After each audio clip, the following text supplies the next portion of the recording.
আসসালামু আলাইকুম প্রিয় দর্শক, আশা করি সবাই ভালো আছেন। আত্মহত্যা করবে সাবেক প্রধানমন্ত্রী হাসিনা দিল্লিতে বসে। কেন আত্মহত্যা করবে? কালকে যে দৃশ্য বাংলাদেশে ঘটে গেল সেনাকুঞ্জে, সকল নেতাকর্মী, রাজনৈতিক নেতাকর্মীরা সেখানে উপস্থিত ছিল এবং সেখানে সাবেক প্রধানমন্ত্রী খালেদা ম্যাডাম খালেদা জিয়া সেখানে উপস্থিত ছিলেন, আমিরে জামাত সেখানে উপস্থিত ছিলেন, হাসনাত আব্দুল্লাহ, সার্জিস আলম, মামুনুল হক সাহেব সহ অন্যান্য নেতাকর্মী নেতৃবৃন্দরা সেখানে উপস্থিত ছিলেন। এখন কথা হচ্ছে, সেটা কি আমাদের মাননীয় প্রধানমন্ত্রী দেখেনি? দেখেছে। দেখে হয়তোবা সে ভাবতেছে যে আজকে এখানে আমার উপস্থিত থাকা কথা ছিল এবং আমার রাজনৈতিক সকল নেতা কর্মী নেতৃবৃন্দরা আজকে সেখানে উপস্থিত থাকার কথা ছিল। আজকে সেখানে আমি নেই। প্রতি বছর সেখানে আমি থাকতাম সমস্ত প্রোগ্রামগুলোতে। আজকে আমার কোনো দেখা মিলেনি, সেখানে আমি যেতে পারিনি। তার মনে হয়তোবা এই ধরনের কষ্ট সে উপভোগ করছে।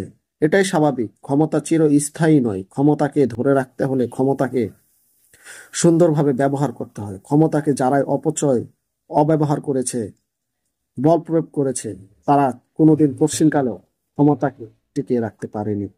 এটা ওনার বোঝার দরকার ছিল যে ক্ষমতা চিরস্থায়ী নয়। আমি কেন ক্ষমতাকে অপব্যবহার করতে যাব?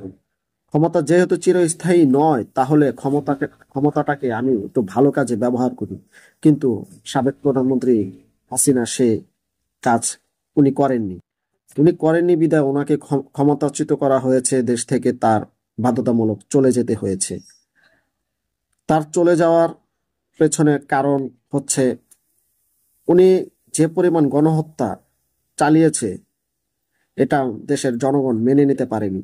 এবং বিগত 15.5 বছরে উনি যে পরিমাণ খুন, গুম, রাহাজানি, টাকা পাচার করেছে, দেশের সম্পদকে, দেশের স্বার্থকে বিক্রি করে দিয়েছে বিভিন্ন দেশে, বিশেষ করে ভারতে দাদাবাবুদের কাছে। তাহলে সেখানে বাংলাদেশে সে কিভাবে থাকে? এ হচ্ছে তার যাওয়ার কারণ। সামনে ক্ষমতায় যদি বিএনপি আসে বা যেই আসুক না কেন, আমার পক্ষ থেকে একটা নির্দেশনা আমি দিব বিএনপিকে। বিএনপি যেন ঠিক এরকম ভাবে আওয়ামী লীগের মতো ক্ষমতাকে অপব্যবহার না করে। বিশেষ করে তারেক রহমানের প্রতি আমার আহ্বান থাকবে, দেখুন, ক্ষমতাটা একটা পবিত্র জিনিস। পবিত্র জিনিসকে অপবিত্র করবেন না। ক্ষমতাকে ভালোভাবে জনগণের পাশে কাজে লাগানোর চেষ্টা করবেন। যদি ক্ষমতাকে ভালোভাবে কাজে লাগানোর চেষ্টা না করেন, তাহলে এই ক্ষমতা একদিন আপনাকে শেষ করে দেবে। প্রতিহিংসার রাজনীতি থেকে বিরত থাকবেন সামনে ক্ষমতায় আসলে। শেখ হাসিনা কি তাহলে আসলে সত্য সত্য আত্মহত্যা করবে? উনি আত্মহত্যা কি করবে না সেটা ওনার ব্যাপার।